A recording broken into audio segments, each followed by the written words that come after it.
बिस्मिल्लाहिर्रहमानिर्रहीम। अस्सलाम वालेकुम, welcome to my channel cook with Abida. आज टमाटरों को सर्व करने का तरीका बताऊंगी। इसकी एक प्यूरी बनाऊंगी और एक इसकी पेस्ट बनाऊंगी।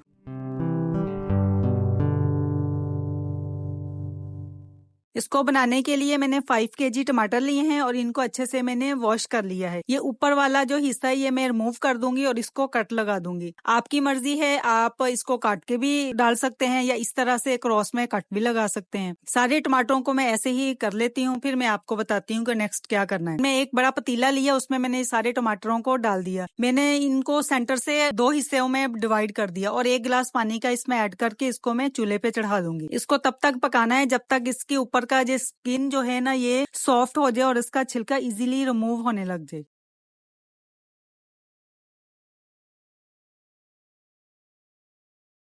इसको पकते हुए तकरीबन 10 से 15 मिनट हो गए हैं और काफी सॉफ्ट हो गए हैं टमाटर और इसका छिलका भी ऊपर वाला जो है ना वो इजीली रिमूव हो रहा है। बस ऐसी कंडीशन में ही चाहिए। अब इनको हम ठंडा होने के लिए रख देंगे। ठंडा होने के बाद आप इसमें कोई भी मशीन, अगर आपके पास हैंड बीटर है या आप वैसे कोई ब्लेंडर में ब्लेंड करना चाहते हैं तो इसको ठंडा करके कीजिएगा, वरना आपकी मशीन खराब हो जाएगी। ठंडा होने के बाद मेरे पास ये हैंड ब्लेंडर है तो मैं इसके साथ ही इसको ब्लेंड कर रही हूँ।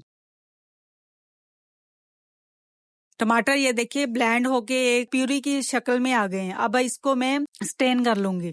स्टेनर में डाल के इसको स्टेन कर लेंगे। मैंने कढ़ाई ली है, उसमें इसका सारा जो पेस्ट है वो इसमें चला जाएगा। जो इसकी प्यूरी बनेगी ना वो सारी इसमें ही चली जाएगी।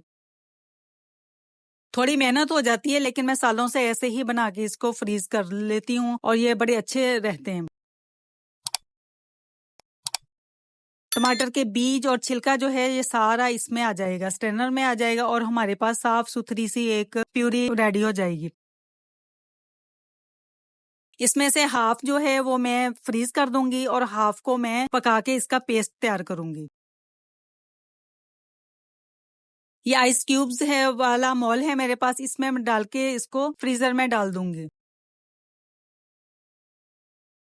ये काफी बड़ा क्यूब्स बन जाता है और एक क्यूब्स एक टमाटर के बराबर होता है। ये देखिए ये भर गया। अब हम इसको फ्रीजर में रख देंगे और फ्रीज होने के बाद इसको बाहर निकाल लेंगे।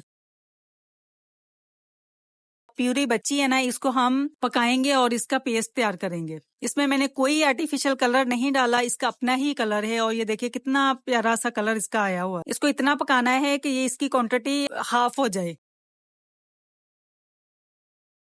ये एक पेस्ट की शक्ल में आ गया। इसने ठंडा होने के बाद भी थिक हो जाना है तो हम इसको बस इसी कंडीशन में ही उतार लेंगे। अब हम इसको पेस्ट और प्यूरी को डिश आउट करते हैं। हमारी टोमेटो प्यूरी रेडी हो गई है, साफ सुथरी, बगैर छिलके और बगैर बीज के। और ये मजेदार सी पेस्ट है। ये भी बहुत सारी रेसिपीज में यूज होती है तो इसको भी आप सेव कर लें।